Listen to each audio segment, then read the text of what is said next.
Hello, my friends, and welcome to the new episode of Cybersecurity Weekly. Here I am with the latest news about cybersecurity incidents, findings, vulnerabilities, and patches that you must know before you start your week. If you like the content that I diligently pick for you every week, then please share this video with your people. My motive is to spread cybersecurity vigilance, and together we can make a difference. This is fiscal week 18, and let's roll into the top 3 news for this week. A hacker has leaked on Friday the details of 15 million users registered on Tokopedia, Indonesia's largest online store.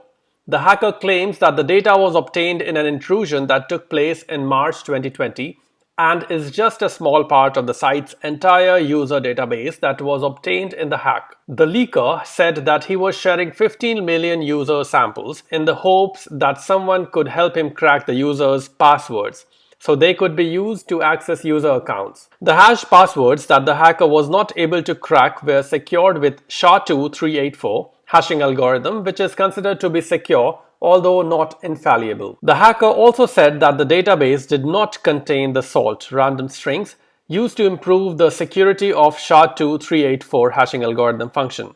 Without the SALT, cracking the passwords would be a bit more time-consuming task, giving the users enough time to change the passwords in the coming days.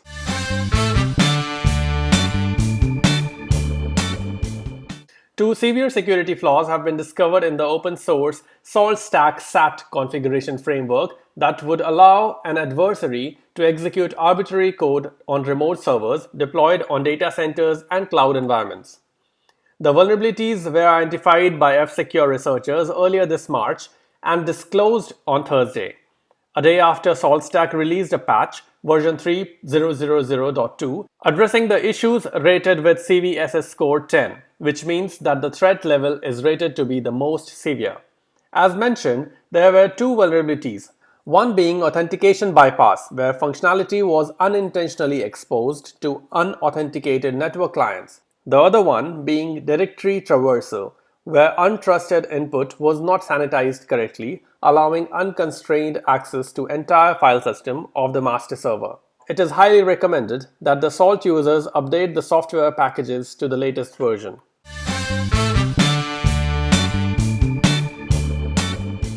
A new type of mobile banking malware called Eventbot has been discovered, abusing Android's accessibility features to exfiltrate sensitive data from financial applications.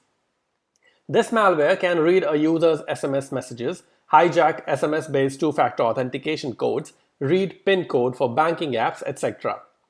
The malware is capable of targeting over 200 different financial apps, including banking, money transfer services, and cryptocurrency wallets, such as PayPal Business, Revolut, Barclays, Capital One, HSBC, Santander, TransferWise, and Coinbase. Eventbot masks its malicious intent by posing as legitimate applications on rogue APK stores and other illegitimate websites. When installed, these apps request extensive permissions on the device, like access to the accessibility settings, the ability to read from the external storage, send and receive SMS messages, run in the background, and launch itself after system boot. The bot can hence read your screen lock passwords, bypass two-factor authentication messages, and lead to remote control of your Android without you knowing it. The malicious bot is not delivered by Android Play Store, but it is seen to be delivered by illegitimate sources, like the APK files shared through Bluetooth, downloaded from shady websites, etc. Users should stick to the official app stores and avoid side-loading apps from untrusted sources, keeping the software up to date and turning on Google Play Protect. And that is all for this week, my friends. If you like the content that was diligently picked for you, then please like, share, and subscribe to my channel. I will be back next week with the latest on cybersecurity. Until then, stay vigilant and stay cybersecure.